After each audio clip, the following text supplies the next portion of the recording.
What does it really mean to be free? I mean, truly free. And maybe even more fundamental, where does the power of governments actually, come from? Yeah, is it divine right or consent Yeah. or something else? Exactly. These are huge questions, right? They've shaped centuries of conflict and thought. And today, for this deep dive, we're getting into a text that tackles these head-on. It's part 4 of Benedictus de Spinoza's A Theological-Political Treatise. A classic and definitely challenging. For sure. And this deep dive is specifically for you listening, based on the source material you shared. Our goal here is really to unpack Spinoza's arguments, which can be pretty dense. Right. We want to pull out the key ideas about how states are founded, what individual rights look like for him, that really tricky relationship between religion and political power. And crucially, where he draws the line on freedom of thought and speech. We want to get you up to speed quickly on these powerful concepts straight from the source. And just to set the scene, Spinoza's writing this back in the 17th century. Think religious wars, rising state power. Yeah, a time grappling with authority and liberty in ways that, honestly, feel surprisingly relevant now. Definitely. Okay, let's jump in. Spinoza's starting point, natural right. And it's probably not what most people think of first. No, he doesn't start with reason or morality, like you might expect. He grounds natural rights squarely in power. Power, that's stark. It is. So, in what he calls the state of nature, every single thing, humans included, whether they're rational or not, sane or not, has a sovereign right to do whatever it can do, whatever its nature allows. And for humans, that often means just whatever desire pushes them towards. Pretty much whatever desire dictates. Wow. Okay, so where does that lead? Because nature, in his view, isn't exactly benevolent, right? Not at all. Nature's order is vast, and it's completely indifferent to human concerns like reason or even staying alive. It allows for, well, everything. Strife, hatred, anger, deceit. Anything goes as long as you have the power to do it. If it's driven by desire, yes. In that state, it's permitted by natural right. It's total freedom, but it's also potentially total chaos. So what does that really mean for us? If everyone just has this right to do whatever they want, limited only by their strength, how does society even become possible? Well, that's the flip side. Spinoza points out something fundamental. Even in that raw state, people actually seek security. They want peace. Nobody wants to live in constant fear, right? Yeah. Surrounded by enemies, deceit. Exactly. It's miserable. And that inherent desire to get out of that state, to find security, that's the motivation. That's the push to move beyond the state of nature. Because you just can't trust anyone else to act reasonably if their right is just doing whatever they can get away with. Precisely. Which brings us to how civil society gets formed and Spinoza's take on agreements or compacts. Okay. How do those work in his view? It's very pragmatic, almost cynical, you might say. He argues compacts are only valid because of their utility, their usefulness. Meaning if the benefit disappears. The compact becomes void, null, gone. He gives these really vivid examples. Like the robber. Yeah, if a robber makes you promise him your stuff, but then you figure out a clever way to escape without giving it to him. You have the natural right to break that promise. Yes, because the utility, saving yourself, keeping your goods, is now better served by breaking it. Your self-preservation overrides the forced promise. Or the fasting vow example. Right. If you make some foolish vow to fast for ages and it starts actually harming you, natural law, which pushes self-preservation, gives you the right, even the obligation to break it. So it's not the promise itself that's sacred, it's the underlying calculus of power and benefit. That's the core of it. So to form a state, what happens is individuals essentially transfer their power, their ability to act on desire, and their natural right along with it. They pool it together? They pool it, transferring it to the body politic, the community as a whole. This creates the sovereign power. And that sovereign then has the right to compel obedience. Yes. But, and this is crucial for Spinoza, that right only lasts as long as the sovereign maintains that power.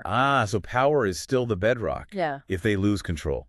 The right vanishes, or rather, it transfers to whoever can effectively wield power. And he sees democracy as the most natural form for this. He does. Where society as a whole holds that collective power.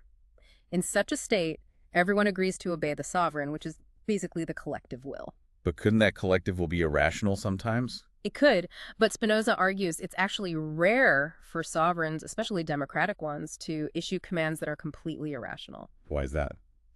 Because their own self-interest lies in maintaining power.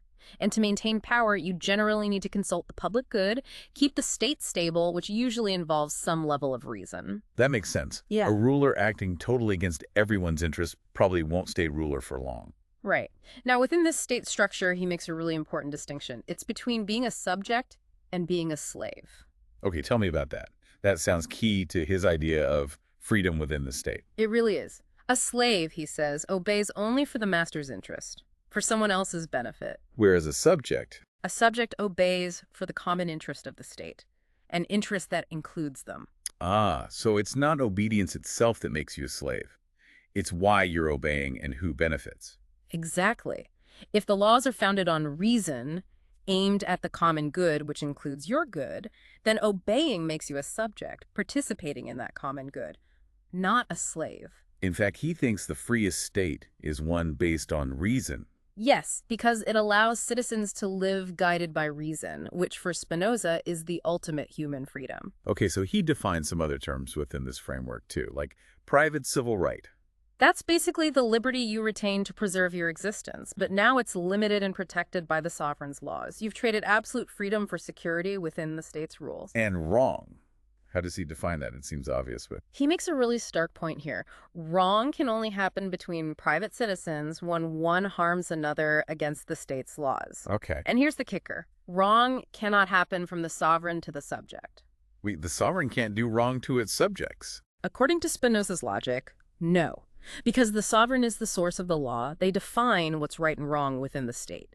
They have the ultimate right to act as they see fit to maintain power and order. That really underlines the absolute nature of the transferred power. It does. So justice, injustice, equity, those are about following the rules set by the sovereign, giving people their legal due, treating everyone equally under those laws. How does this play out between states, allies? States make agreements, alliances, usually for mutual benefit, like avoiding war. But just like individual compacts, the alliance is only good as long as the reason for it, the shared danger or advantage, exists. So states should be wary. Spinoza advises caution, yes, because a sovereign has the right, maybe even a duty, not to keep a promise if that promise ends up harming their own state's interests. Survival of the state comes first. Find an enemy. Simple. Anyone outside the state's authority, not a subject, not an ally, the state has the right to try and force them into submission or an alliance. And finally, treason. This is a big one for him. It's committed by subjects who break the basic agreement by trying to grab sovereign power or give it to someone else. So challenging the ruler's authority. Fundamentally, yes. And his definition is wide. Even an act that seems good for the public could be treason if it's done without the sovereign's okay, because it undermines their exclusive right to rule. It's the unauthorized challenge that matters. Precisely. Now, this leads us into probably the most controversial part of the treatise, then and now, religion. Right. His views on the sovereign's power over spiritual matters. He makes this incredibly bold claim. The sovereign power holds rights not just over secular stuff, but over spiritual matters as well. How does that work? He argues that religion only gets the force of law because the sovereign decrees it. He even says God effectively rules among people through their temporal rulers. Wow. But surely he doesn't mean the state controls what you actually believe deep down. No, and that's a vital distinction he makes. He separates outward religious practices, rites, ceremonies, public worship things the sovereign does regulate for public peace. From inward belief. Yes, from inward piety, your personal faith, private worship. That, he argues, stays within your private rights. It can't be handed over to the state. The sovereign controls public religious action, not private religious thought. So things like justice and charity, often seen as religious duties, where do they fit? He says they only become actual laws in society because the rulers decree them. They are precepts of reason, sure, but they become binding rules through this sovereign's authority. The kingdom of God, meaning a state run on justice and charity, exists through these sovereign powers. And his idea of God's decrees isn't quite the traditional picture. No. For Spinoza, God's decrees are more like eternal truths, the necessary laws of nature itself. They only look like commands to us because they're mediated through rulers who have the right to command in human society. Which logically leads him to say the sovereign is the interpreter of religious law. Exactly. Since public religious law gets its force from the ruler is its legitimate interpreter for the state. The highest law is public welfare, the state's safety. So the sovereign decides what's needed for the state, and that determines how religious duty is expressed publicly. Yes. Outward piety has to align with the public good, as defined by the sovereign. This sounds like a direct attack on the power of the clergy or an independent church. Oh, it absolutely is. A very strong critique. He calls the idea of separating spiritual and secular power, giving spiritual authority to some universal church, frivolous. He argues it just divides power and leads to conflict. He uses historical examples. Yeah, like the clashes between Jewish kings and high priests. He argues the high priests in the Hebrew state weren't independent. They were always delegates of the sovereign, whether it was Moses or the kings later on. So, for stability, spiritual authority must be under the sovereign. He sees it as essential, absolutely necessary for preserving both religion and the state. Giving it away leads to great evil, he says, creating rival power centers. The sovereign is the rightful interpreter and champion of divine right in governing public life. And the role of ministers, then? True ministers, for Spinoza, teach piety by teaching obedience to the sovereign for the common good. That's a radical redefinition for many. Why did he think this caused more problems in Christian states than in the ancient Hebrew one? He offers a historical perspective. Christianity spread universally across different countries, often by people outside the state structure, like the apostles. So the clergy gained power independently. Exactly. They built up authority separate from political rulers. Later, when rulers wanted control, it was already a messy power struggle. Whereas the Hebrew state, it started with religion and rule woven together. Moses was the absolute ruler. He set up the rites, appointed the ministers. The kings mostly kept that control. Religion was tied to the state from the get-go. okay, so he draws lessons from that Hebrew commonwealth, but you said he doesn't think we should just copy it. Right, he's very clear.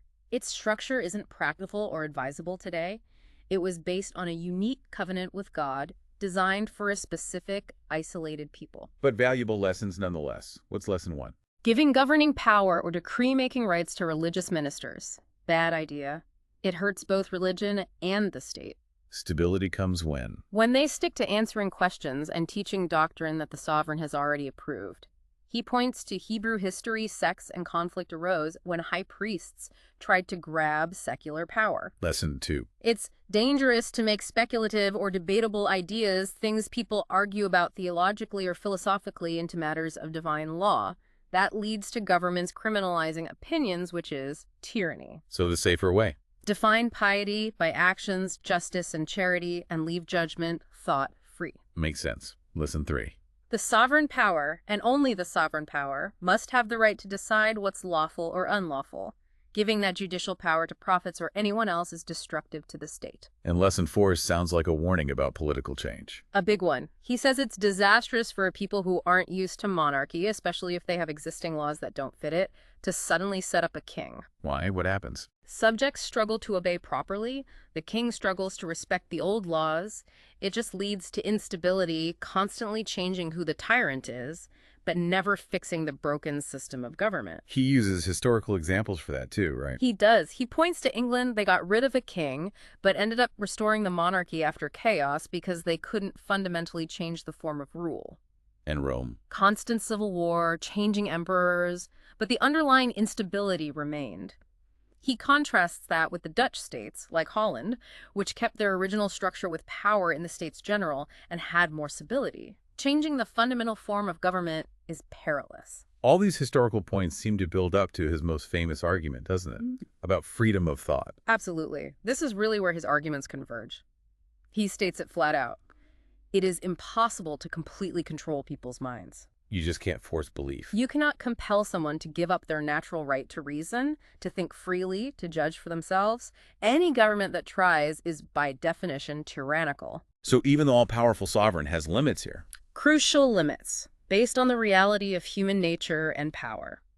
Sure, a sovereign could try to treat dissenting opinions as enemies, but Spinoza says that's incredibly dangerous and just bad judgment. What bad judgment? Because sovereign right is limited by what's possible. You can't actually eliminate people's thoughts and feelings. Trying to is futile and ultimately weakens the state. He makes that distinction again between action and judgment. Yes, it's central.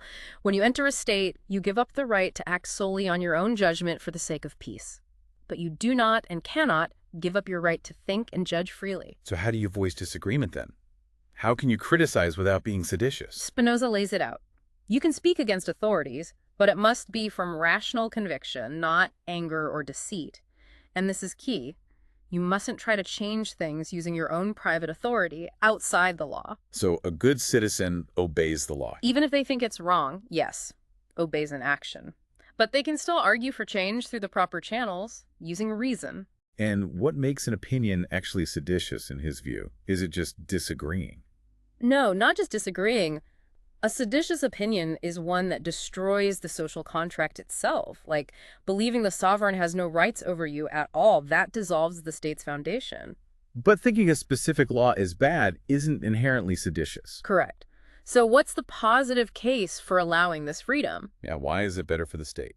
He argues, very pragmatically, that the best and safest government allows freedom for philosophical thought and religious belief.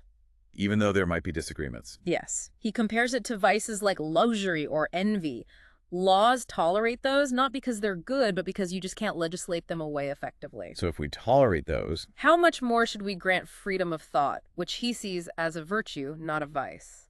and trying to make laws against opinions is just bad policy. Terrible policy, he argues. It breeds hypocrisy and flattery. It angers good people more than bad ones. It's impossible to enforce fairly. People who believe the banned idea can't truly obey. Exactly. And historically, attempts to legislate religious agreement just caused more division, more schisms.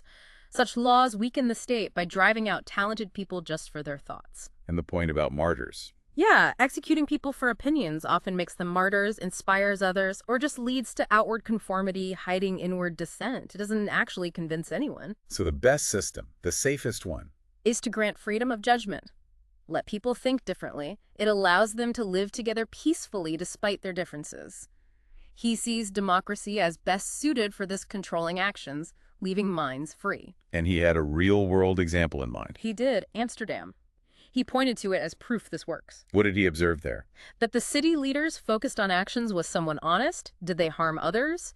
They didn't care much about your specific religion or sect. As long as you acted right, you were protected. Pretty much. Everyone was protected by law if they lived uprightly and didn't harm anyone, regardless of belief. The problems arose, he noted, only when politicians started meddling in religious arguments. So his overall conclusions on this seem pretty firm. Extremely firm. He wraps it up saying, look, you cannot deny freedom of thought and speech.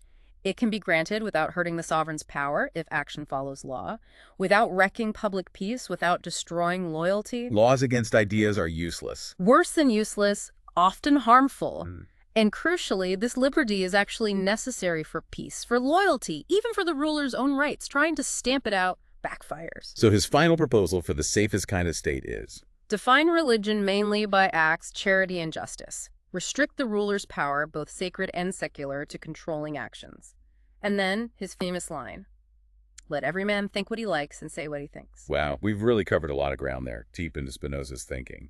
From natural right as power, the state built on utility. The sovereign's extensive rights, even over public religion, and then culminating in this incredibly powerful defense of freedom of thought and speech. David's ideas really challenge you to reconsider basic assumptions, don't they?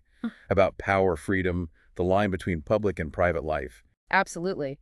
And his arguments about why trying to control thought is futile and damaging, they feel so incredibly relevant today in our world, saturated with information and disagreement. Definitely. So if we take his final point seriously, that true piety lies in justice and charity, that this is the safest basis for state and religion, allowing maximum freedom of thought. That stark difference he draws between outward action, which the state controls, and inward belief or judgment, which must remain free. What does that distinction mean for how you, listening right now, navigate the different ideas, authorities, and beliefs in your own life? What do you draw that line?